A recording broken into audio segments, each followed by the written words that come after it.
Al Señor. Así que le doy la bienvenida a cada uno de ustedes. Yo siempre digo, hay dos prioridades, pero por ahí estaba el pastor Víctor Manuel Morales Corleto también, y no sé si hay algún otro pastor en medio nuestro, aparte del pastor Víctor Manuel Morales Corleto. ¿Habrá otro pastor? Gloria sea a Dios. Amén. Si no hay, no se preocupen, que vinieron ustedes a recibir lo que Dios tiene para ustedes. Que Dios, sé que Dios tiene cosas grandes, cosas maravillosas tiene Dios para nosotros. Voy a hacer una pregunta. ¿Cuántos estuvieron la noche de anoche? Gloria a Dios. Una vez más, ¿cuántos estuvieron la noche de anoche? Ahora, ¿cuántos se gozaron? Bueno, yo me gocé. Y voy a repetir, por los que no estuvieron, voy a repetir lo que mi pastor me dijo. Hugo, cuando vayas a una campaña o hagas una actividad, y aunque invites a cualquier predicador, siempre carga un as bajo la manga. En otras palabras, siempre carga un mensaje, una prédica. ¿Qué tal si te agarran desprevenido? Tienes que predicar.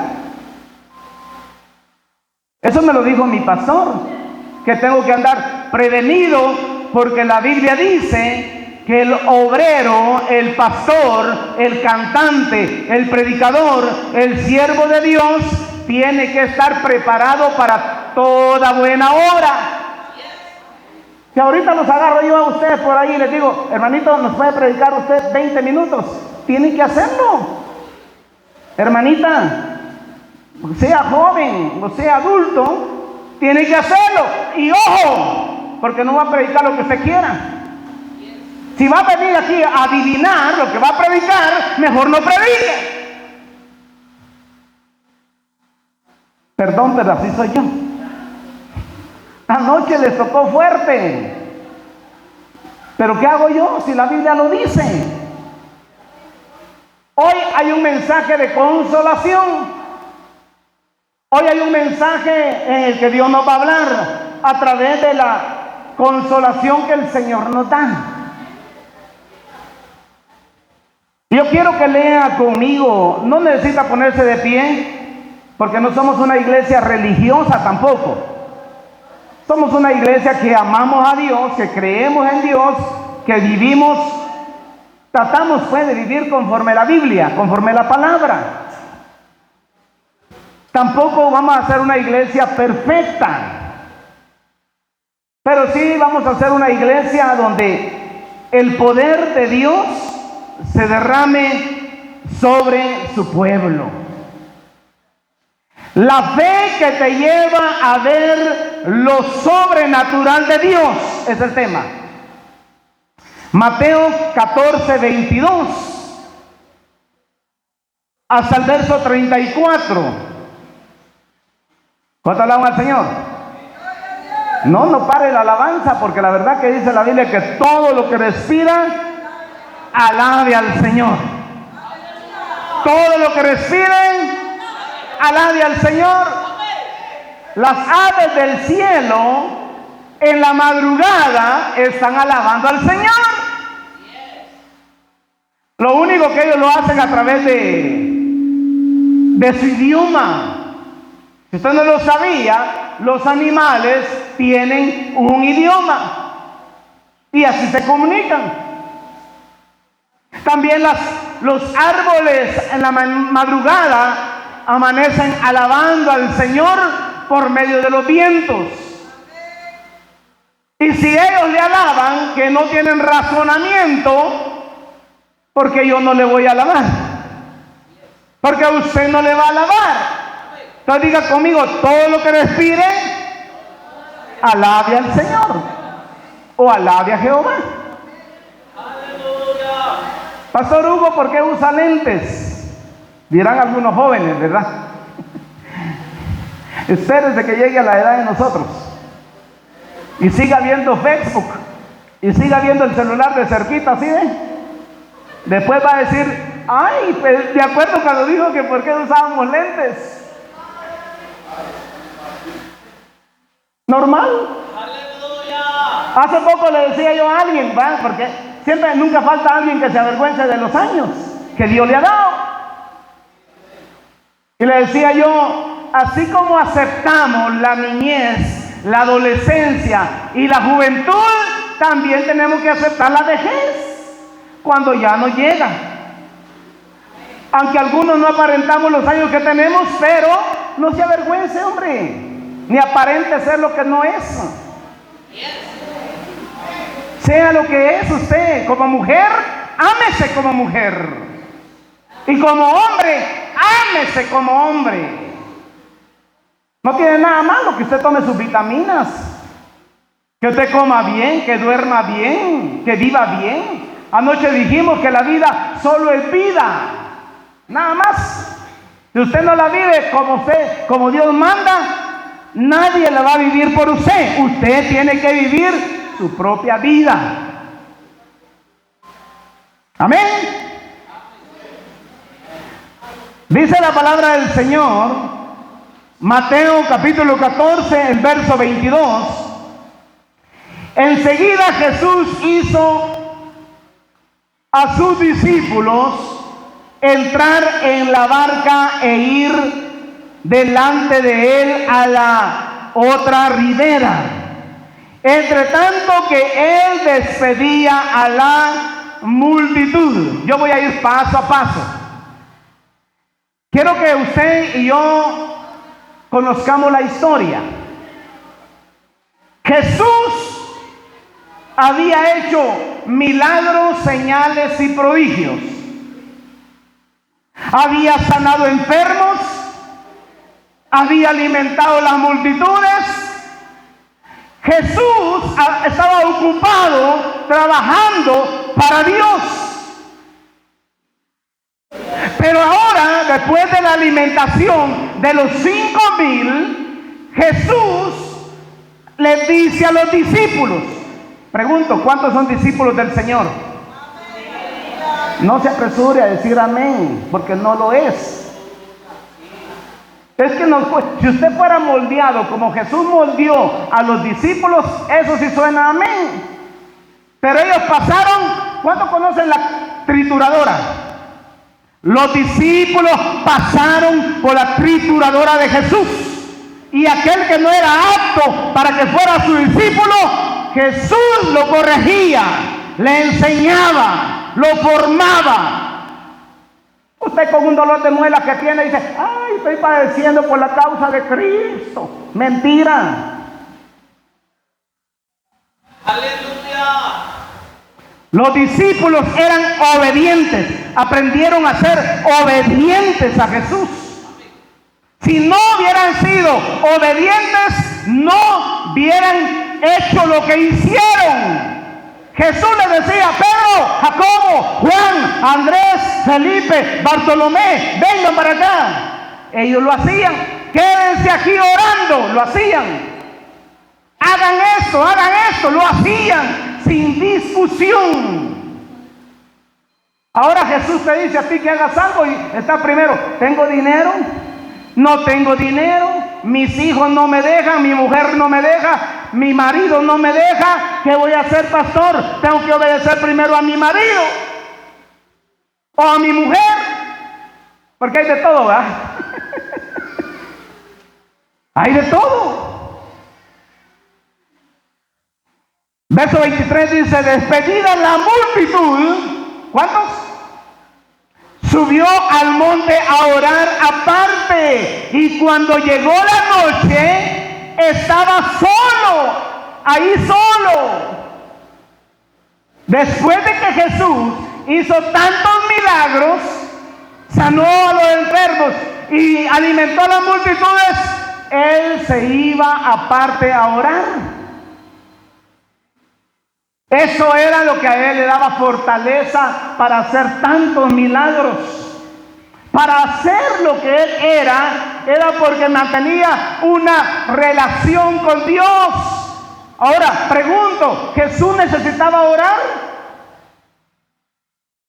Si Jesús oraba, ¿quién es usted para no orar? Por eso es que hay muchos creyentes que viven en la carne todo el tiempo. Y hace lo que la carne le dice, porque no oran, no han orado. Entonces Jesús se fue solito a orar y dice la Biblia, y ya la barca estaba en medio del mar, azotada por las olas, porque el viento era contrario. Mas a la cuarta vigilia, ¿cuántas vigilias? 4, diga conmigo 4. A la cuarta vigilia de la noche, Jesús vino a ellos andando sobre el agua. Pregunto, ¿cuántas vigilias? 4. ¿Qué hora sería la cuarta vigilia? La primera vigilia empieza a las 6 de la tarde, termina a las 9 de la noche. La otra vigilia empieza a las 9 y termina a las 12.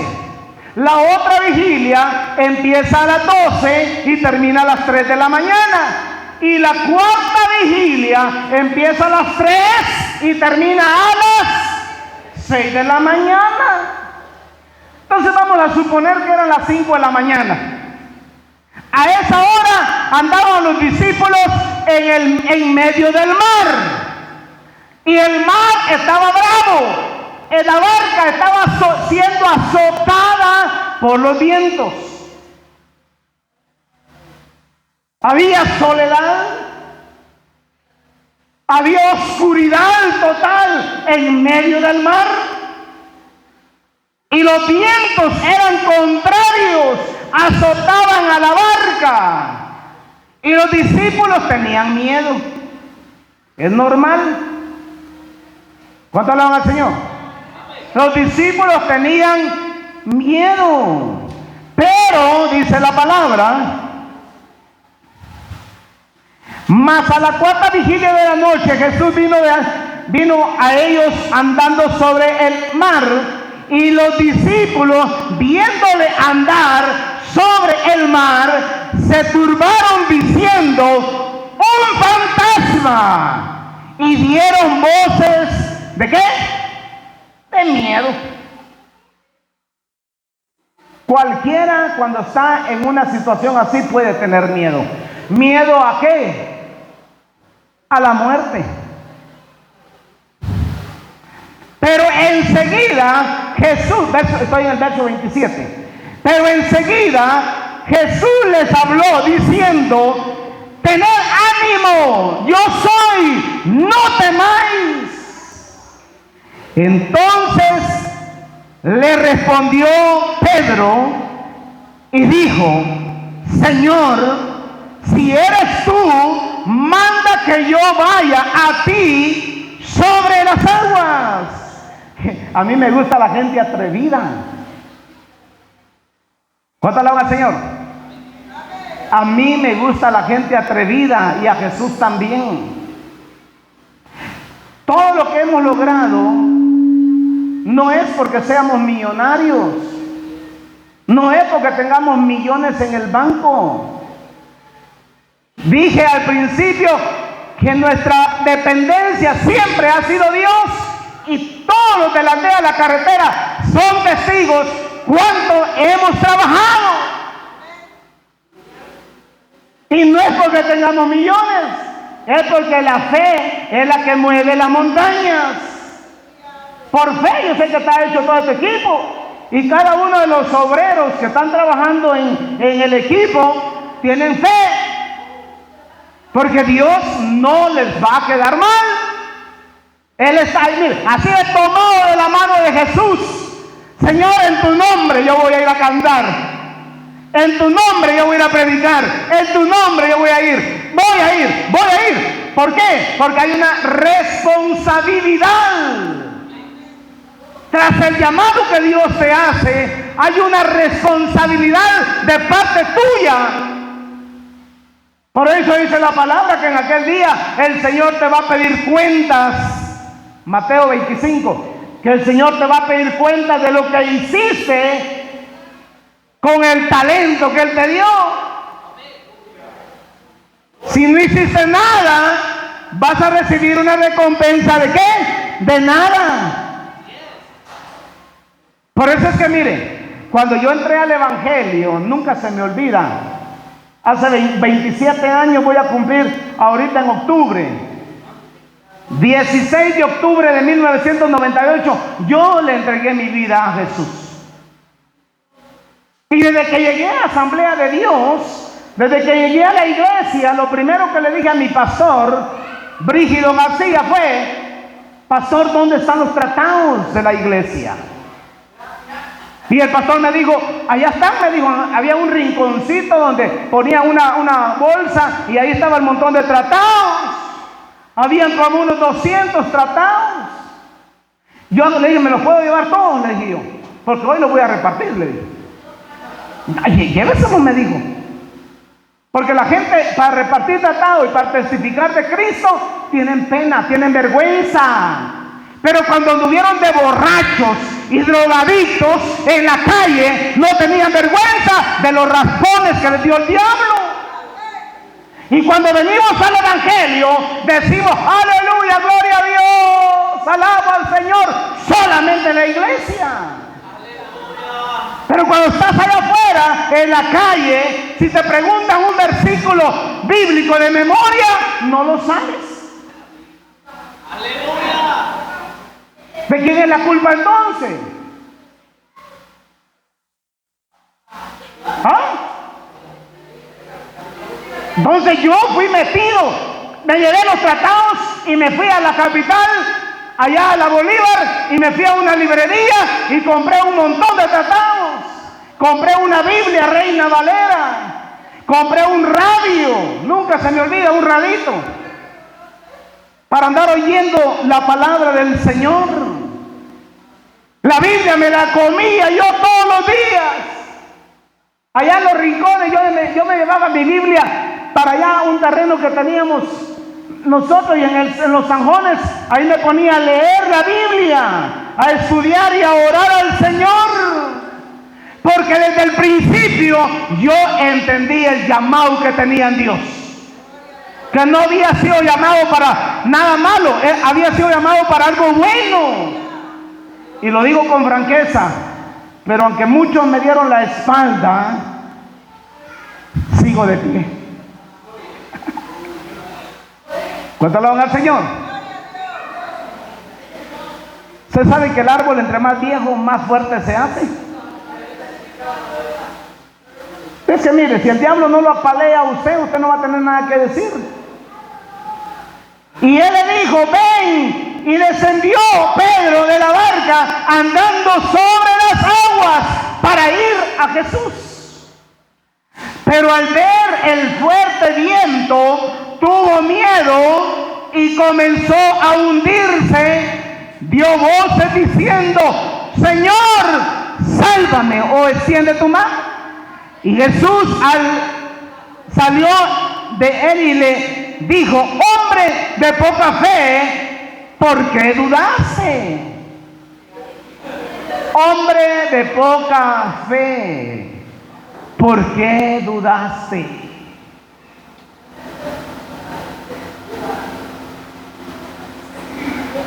Si yo me hubiera quedado en mi pasado, en mi fracaso, en lo que yo era, usted sabe cómo yo he ido aprendiendo un poquito cada música, porque lo de la iglesia siempre, los músicos son los que no duran. Piensan que llegan a la iglesia a alabar a Dios, pero Debo recibir recompensa. Entonces, como llegó, también se va. Entonces dije yo, no, yo voy a aprender la batería. Voy a aprender eso, voy a aprender aquello, voy a aprender aquello. Y aprendimos, y un poquito, ahí vamos, poquito a poco. ¿Pero por qué? Porque aprendí. En el camino el Señor le va enseñando a uno. Ahora, Pedro se atrevió a caminar en el agua. ¿Y caminó, sí o no? ¿Caminó? ¿Cuántos pasos pegó? No se sabe, pero caminó sobre las aguas. Si tú no te atreves a caminar en lo sobrenatural de Dios, nunca vas a ver los milagros de Dios.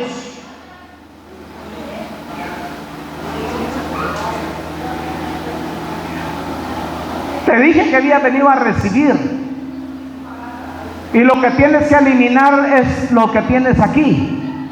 La dureza de corazón, el miedo de qué dirá la gente. A mí qué me importa lo que diga la gente, qué me importa lo que diga el diablo y sus demonios. A mí lo que me importa qué es lo que dice Dios. Y qué es lo que va a decir cuando Él me llame a su presencia. Eso me importa, eso me interesa. De ahí la gente siempre te va a comer vivo, hombre. Porque hiciste o porque no hiciste, porque tienes o porque no tienes, siempre te va a comer vivo la gente.